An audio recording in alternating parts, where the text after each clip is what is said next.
Bonjour à tous, donc, je suis le docteur Franck Albert, je suis le passe-président du Collège national des cardiologues hospitaliers.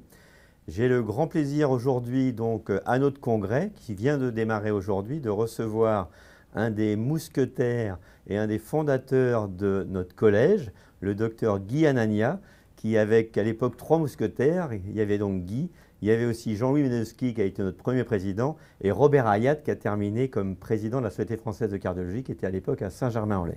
Alors Guy, je vais te laisser te présenter. Écoute, merci pour cette présentation. En ce qui me concerne, j'ai passé mon examen en 1965, donc il y a déjà un bon moment. J'ai choisi de faire de la cardiologie. Pourquoi?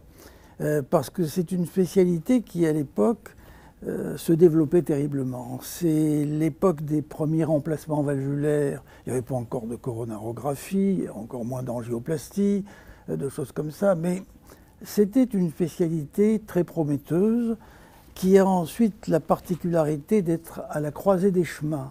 C'est-à-dire qu'elle a sa spécificité de cardiologie, mais elle n'est pas loin de la diabétologie, pas loin de la néphrologie, et évidemment de la chirurgie cardiaque qui se développait, et ultérieurement de toutes les techniques, toutes les technologies cardiologiques que j'ai connues au cours de ma carrière et qui continuent à se développer.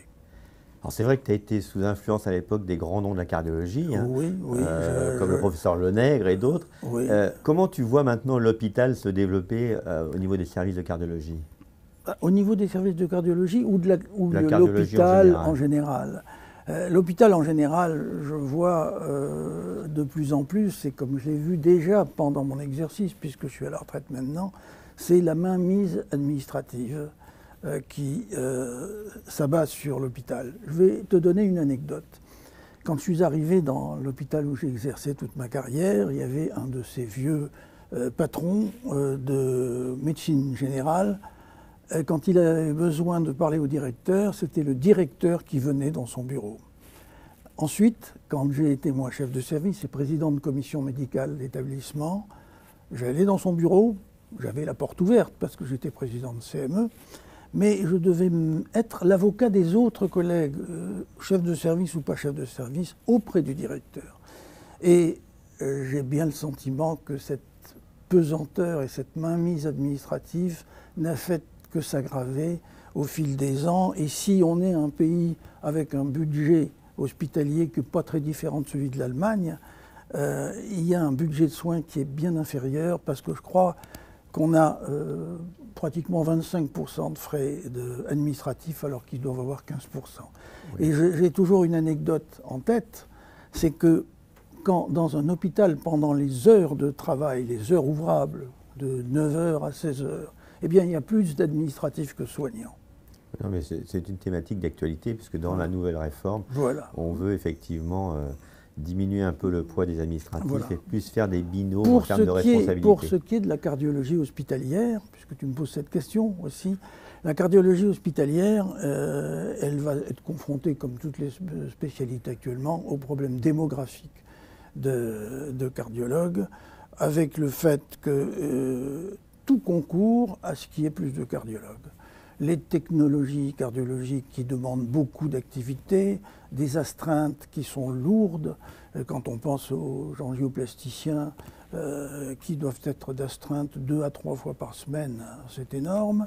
En plus, le vieillissement de la population, enfin tout fait pour qu'il y ait besoin de cardiologues, donc c'est une spécialité d'avenir. Alors, tu connais actuellement le problème de la démographie médicale, notamment du manque de cardiologues, avec 240 départs à la retraite pour 200 arrivées. Qu'est-ce que tu dirais à un jeune pour qu'il choisisse la cardiologie en 2 mots? En 2 mots, c'est une spécialité à la fois précise, technique et universelle.